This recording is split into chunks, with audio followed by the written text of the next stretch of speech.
परमहंस योगानंद जी की मशहूर किताब ऑटोबायोग्राफी ऑफ ए योगी सिर्फ आध्यात्मिकता का गहरा संदेश नहीं देती, बल्कि यह अपने भीतर छिपी शांति को खोजने की अद्भुत यात्रा पर ले जाती है।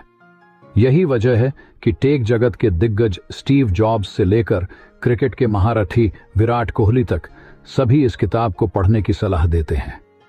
आज हम इसी किताब से एक ऐसा प्रेरक किस्सा आपके साथ साझा करेंगे जो आपको इस भाग दौड़ भरी जिंदगी में भी असीम शांति पाने का रास्ता दिखाएगा।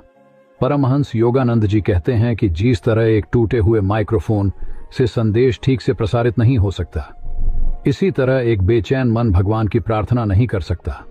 इसलिए मन को शांत करना न सिर्फ जरूरी है, बल्कि यह सच्ची प्रार्थना और आत्मिक शांति का पहला कदम है। तो आइए अब चलते हैं इस असीम शांति के सफर पर। जब परमहंस योगानंद जी ने सुना कि एक संत ऐसे भी हैं जो बिना सोए लगातार ध्यान में लीन रहते हैं, तो उनका जिज्ञासु मन इसे जानने के लिए बेचैन हो उठा। यह महज साधारण उत्सुकता नहीं थी, बल्कि उनके भीतर बचपन से ही संतों और योगियों के प्रति एक गहरा खिंचाव था। योगानंद जी को इन महापुरुषों से वही आकर्षण महसूस होता था जैसा किसी पतंगे को दिए की रोशनी से होता है। उनका मन हमेशा ऐसे योगियों से मिलने और उनके ज्ञान के सागर में डूब जाने के ख्वाब देखा करता था। यही वजह थी कि वह बिना किसी झिझक के लंबी और कठिन यात्राओं पर निकल पड़ते थे, सिर्फ इन महापुरुषों का दर्शन करने और उनके अनुभवों से कुछ सीखने के लिए। लेकिन इस बार की उनकी यात्रा कुछ अलग थी। यह यात्रा न केवल रोमांच से भरी थी, बल्कि इसमें आत्मिक ज्ञान का ऐसा प्रकाश मिलने वाला था जो उनके जीवन को हमेशा के लिए बदलने वाला था। योगानंद जी अपने गुरु श्री युक्तेश्वर जी के आश्रम में केवल 6 महीने ही रहे थे, लेकिन इस दौरान उनके मन में एक गहरे असंतोष की भावना उभरने लगी। आश्रम की जिम्मेदारियां और कॉलेज की पढ़ाई में वह इतने व्यस्त हो गए कि ध्यान के लिए मुश्किल से समय निकाल पाते। जब भी वह ध्यान करने बैठते, उनका मन काम और पढ़ाई की उलझनों से भर जाता। धीरे धीरे यह असंतोष बढ़ता गया और उन्हें लगने लगा कि ऐसी जीवन शैली में वे कभी गहरे ध्यान की अवस्था तक नहीं पहुंच पाएंगे। आखिरकार एक दिन उनके सब्र का बांध टूट गया। बेचैनी से भरे मन के साथ वे अपने गुरु श्री युक्तेश्वर जी के पास पहुंचे और विनती करते हुए बोले, गुरुदेव, कृपया मुझे हिमालय जाने की अनुमति दीजिए, जहां मैं पहाड़ों की शांति में ध्यान कर सकूं। युक्तेश्वर जी ने उनकी बात बहुत ध्यान से सुनी और फिर एक शांत स्वर में कहा, लोग हिमालय में सालों तक रहते हैं, फिर भी आत्म साक्षात्कार नहीं प्राप्त कर पाते। पहाड़ों से ज्ञान पाने की अपेक्षा एक आत्म साक्षात्कार प्राप्त व्यक्ति से ज्ञान पाना बहुत बेहतर है। यह बात युक्तेश्वर जी के लिए स्पष्ट थी। सच्ची शांति और ज्ञान बाहरी दुनिया से नहीं, बल्कि भीतर से प्रकट होता है। लेकिन उस वक्त योगानंद जी का मन इसे स्वीकारने को तैयार नहीं था। उनका दिल हिमालय की ओर जाने की जिद पर अड़ा रहा। लगातार मिन्नतें करने के बाद जब श्री युक्तेश्वर जी ने मौन धारण कर लिया, तो योगानंद जी ने इसे उनकी स्वीकृति मान ली। उन्होंने फौरन अपनी यात्रा की तैयारी शुरू कर दी। अगली सुबह योगानंद जी ने अपने मन में एक नई उमंग के साथ कॉलेज के प्रोफेसर से उस निद्राहीन संत का पता पूछा। जैसे ही उन्हें वह पता मिला, उन्होंने तुरंत निर्णय लिया कि पहले तारकेश्वर जाएंगे और फिर रणबाजपुर गांव की ओर बढ़ेंगे। उनके दिल में यह विश्वास था कि इस यात्रा से उन्हें वह आंतरिक शांति और आध्यात्मिक ज्ञान मिलेगा जिसकी उन्हें बरसों से तलाश थी। जब योगानंद जी तारकेश्वर पहुंचे, तो उस प्रसिद्ध मंदिर को देखने का उत्साह उनके चेहरे पर साफ झलक रहा था। यह वही जगह थी जहां हर साल हजारों श्रद्धालु दर्शन के लिए आते थे। लेकिन जैसे ही वह उस पवित्र मूर्ति के सामने खड़े हुए, उनके मन में अचानक से वैराग्य के विचार उमड़ने लगे। उन्होंने सोचा, ईश्वर को खोजने का असली मार्ग तो अपने भीतर है, बाहर नहीं। इस विचार के प्रभाव में उन्होंने न तो मूर्ति के सामने झुकने की जरूरत समझी और न ही प्रार्थना की। वे सीधा मंदिर से बाहर निकल आए। इस बारे में योगानंद जी ने बाद में लिखा, मंदिर को पीछे छोड़ते हुए मैंने रणबाजपुर गांव की ओर कदम बढ़ाए, लेकिन मुझे बिल्कुल अंदाजा नहीं था कि मेरी इस घमंड भरी सोच के कारण आगे क्या होने वाला है। रास्ते में एक बड़े पेड़ के नीचे बैठे एक आदमी से योगानंद जी ने गांव का रास्ता पूछा। आदमी ने थोड़ी देर सोचने के बाद कहा, आगे एक चौराहा आएगा, वहां से बाएं मुड़ जाना और सीधे चलते रहना। योगानंद जी ने उसकी बात मान ली और बताई गई दिशा में चल पड़े। कुछ देर चलने के बाद योगानंद जी को आभास हुआ कि यह रास्ता गलत है। चारों ओर घना अंधेरा था। न कोई गांव नजर आ रहा था, न कोई इंसान। जंगल से सियारों की डरावनी आवाजें भी आने लगीं। हालात ऐसे थे कि लौटना भी संभव नहीं था। योगानंद जी ने ठान लिया कि चाहे कुछ भी हो, आगे बढ़ना ही होगा। चांद की हल्की रोशनी में वह वीराने में घंटों तक भटकते रहे। करीब 2 घंटे बाद दूर एक झोपड़ी दिखाई दी। उम्मीद की किरण लिए उन्होंने आवाज लगाई। थोड़ी देर में झोपड़ी से एक किसान बाहर निकला। योगानंद जी ने उससे संत के गांव का रास्ता पूछा, लेकिन किसान का चेहरा गुस्से से भर गया। वह चिल्लाया, यहां कोई संत वंत नहीं रहते, तुम जरूर कोई चोर हो जो रात में इधर उधर घूम रहा है। योगानंद जी ने तुरंत अपनी स्थिति समझाई और पूरा किस्सा कह सुनाया। किसान का गुस्सा थोड़ा कम हुआ। उसने गहरी सांस लेते हुए कहा, तुम गलत रास्ते पर चले आए हो। चौराहे से तुम्हें बाएं नहीं, दाएं मुड़ना चाहिए था। यह सुनकर योगानंद जी जाने के लिए तैयार हो गए, लेकिन किसान ने उन्हें रोक लिया। उसने कहा, अब तो रात का घना अंधेरा है, तुम फिर से भटक जाओगे। बेहतर होगा कि रात यहीं गुजार लो।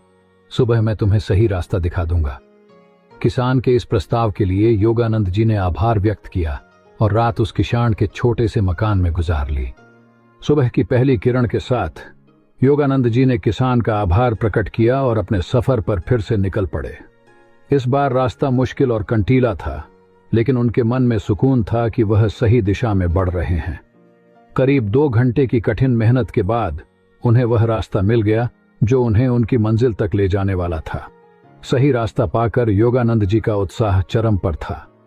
तेज कदमों से आगे बढ़ते हुए उन्होंने एक राहगीर से पूछा, अब कितनी दूरी बची है? राहगीर ने मुस्कुराते हुए कहा, बस 2 मील और।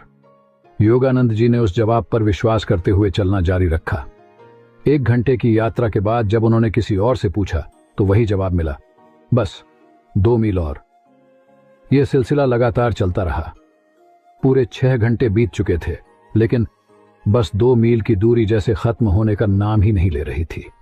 थकान और निराशा ने उनके शरीर और मन को जकड़ लिया। ऐसा लग रहा था जैसे यह सफर कभी खत्म नहीं होगा। हार मानने की कगार पर पहुंचकर उन्होंने ठहर कर अपनी आंखें बंद की।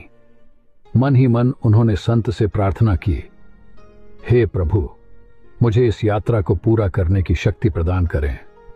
इस प्रार्थना के बाद योगानंद जी ने महसूस किया कि उनके शरीर में एक नई ऊर्जा भर गई है और वह अब तेजी से चल रहे थे। तभी अचानक उन्होंने अपने कंधे पर किसी का हाथ महसूस किया।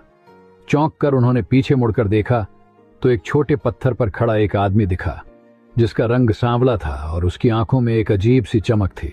बिना किसी हिचकिचाहट के उस आदमी ने पूछा, तुम यहां किस लिए आए हो? अपनी जिद की वजह से, है ना? तुम्हारे प्रोफेसर को तुम्हें मेरा पता देने का कोई हक नहीं था। योगानंद जी हतप्रभ रह गए। ये आदमी कौन है? ये आदमी उनके बारे में कैसे जानता है? और फिर उन्हें एहसास हुआ कि यह वही निद्राहीन संत है जिनकी तलाश में वे यहां तक आए हैं। संत ने फिर योगानंद जी से पूछा, तो बताओ, तुम्हारे हिसाब से ईश्वर कहां है? योगानंद जी ने धीरे से जवाब दिया, ईश्वर हमारे अंदर और बाहर हर जगह है। संत मुस्कुराए और कहा, ईश्वर हर जगह है, तो फिर जब तुम मंदिर के सामने से गुजरे थे तो बिना प्रणाम किए क्यों चले गए? क्या तुम्हें उस पत्थर में ईश्वर नहीं दिखाई दिए? शायद तुम्हारे इसी घमंड की वजह से उस राहगीर ने तुम्हें गलत रास्ता दिखा दिया, जिससे तुम कल से आज सुबह तक परेशान हो। फिर संत ने एक गहरी और शांत आवाज में कहा, मेरे गुरु लाहिड़ी महाशय हमेशा कहा करते थे कि हर इंसान को लगता है कि उसका चुना हुआ रास्ता ही ईश्वर तक पहुंचने का एकमात्र तरीका है। लेकिन सच तो यह है कि ईश्वर तक पहुंचने के कई रास्ते होते हैं। इसलिए कभी अपने रास्ते पर घमंड मत करो। जब तुम सच में अपने अंदर ईश्वर को खोजोगे तो तुम जल्दी ही समझ जाओगे कि वो हर जगह है, तुम्हारे अंदर भी और बाहर भी। इस घटना ने योगानंद जी को बहुत ही महत्वपूर्ण सबक दिया। उन्होंने जान लिया कि अध्यात्म के मार्ग पर घमंड सबसे बड़ा दुश्मन होता है।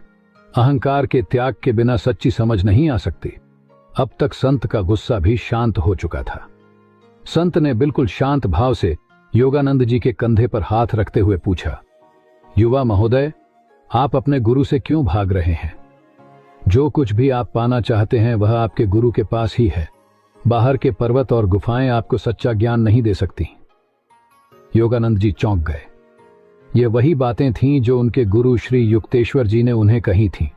संत ने फिर पूछा, आपको ध्यान करने के लिए एकांत की आवश्यकता है ना? क्या आपके पास कोई शांत कमरा है जहां आप ध्यान कर सकें? योगानंद जी ने सिर हिलाकर हां कहा। संत मुस्कुराते हुए बोले, तो वही कमरा आपका हिमालय है। जब आप अपनी आंखें बंद करते हैं तो कल्पना करें कि आप एक गहरी शांत गुफा में हैं। वहीं पर शांत होकर ध्यान करें। संत के शब्दों का तात्कालिक प्रभाव पड़ा। योगानंद जी को ऐसा महसूस हुआ जैसे वह वास्तव में एक शांत गुफा में प्रवेश कर गए हों। अब हिमालय की ओर उनकी दीवानगी पूरी तरह से समाप्त हो चुकी थी। फिर संत ने योगानंद जी को अपने कुटिया में आमंत्रित किया। गहरे ध्यान से बाहर आने के बाद योगानंद जी ने उत्सुकता से पूछा, लोग आपको निद्रा विहीन संत क्यों कहते हैं? क्या आप सच में कभी सोते नहीं? संत ने बहुत शांत भाव से कहा, मैंने 20 साल तक एक शांत गुफा में रोज 18 घंटे ध्यान किया। फिर 25 और सालों तक बिना सोए पहाड़ों पर 20 घंटे रोज ध्यान किया। इस अवस्था में मुझे सोने से कहीं ज्यादा शांति और आराम मिला। जब हम सोते हैं तो केवल हमारा शरीर सोता है, लेकिन हमारे अंदर के कई अंग सक्रिय रहते हैं, जिससे हमें अधूरा आराम मिलता है। लेकिन गहन ध्यान में जब हम अति अवचेतन अवस्था में पहुंच जाते हैं तो सभी अंग शांत हो जाते हैं और मैं पूर्ण विश्राम की अवस्था में पहुंच जाता हूं। योगानंद जी ने जब इस गहरे अवचेतन अवस्था के बारे में सुना तो उन्होंने संत से विनम्रता से पूछा, महाराज, मुझे भी आप समाधि क्यों नहीं लगवा देते? संत ने मुस्कुराते हुए समझाया, अभी तुम उस स्तर तक नहीं पहुंचे हो जहां तुम इसे धारण कर सको। यानी तुम में अब तक वह क्षमता नहीं आई है जिससे तुम इस स्थिति की पूरी शक्ति को संभाल सको। पहले तुम्हें अपने शरीर और मन को मजबूत करना होगा। निद्राहीन संत ने योगानंद जी की ओर शांत नजरों से देखा और कहा, तुम्हारी सेहत अच्छी है और भगवान के प्रति तुम्हारा समर्पण सराहनीय है, लेकिन याद रखो, जो तुम पाना चाहते हो वह बाहर नहीं मिलेगा। इसके बजाय जो तुम बनना चाहते हो उस पर ध्यान दो। हम वही प्राप्त करते हैं जिसके लिए हम सच में तैयार होते हैं। जब सही समय आएगा तो ज्ञान और शक्ति स्वाभाविक रूप से तुम्हारे अंदर से प्रकट होगी। यह इस ब्रह्मांड का एक अटल नियम है। अगली सुबह योगानंद जी ने संत से विदा ली। विनम्रता और आभार से भरे दिल के साथ उन्होंने मन ही मन अपने गुरु श्री युक्तेश्वर जी से माफी मांगी और अपने आश्रम की ओर लौट गए। योगानंद जी की आध्यात्मिक यात्रा हमें कुछ बेशकीमती शिक्षा देती है जो हमारी जिंदगी को नई दिशा दे सकती है। आइए इन 4 महत्वपूर्ण शिक्षाओं को समझते हैं। नंबर 1, विनम्र रहना। सबसे पहली और सबसे महत्वपूर्ण शिक्षा यह है कि हमें अपने बौद्धिक समझ पर कभी घमंड नहीं करना चाहिए। जब हम अपने ज्ञान पर गर्व महसूस करते हैं तो हमारी विकास की प्रक्रिया रुक जाती है। जैसा कि कहा गया है, विद्या ददाति विनयम, विद्या विनम्रता देती है। इसलिए अहंकार रहित विनम्र बने और हमेशा खुले मन से सीखते रहे। नंबर 2, ध्यान के साथ जिएं। ध्यान का मतलब सिर्फ एक जगह बैठकर आंखें बंद कर लेना ध्यान नहीं है। यह जीवन के हर पल में पूरी तरह से उपस्थित रहने के बारे में है। जब आप किसी कार्य में पूरी तरह से लीन होते हैं तो वह भी एक प्रकार का ध्यान है। इसे हम माइंडफुल लिविंग भी कह सकते हैं।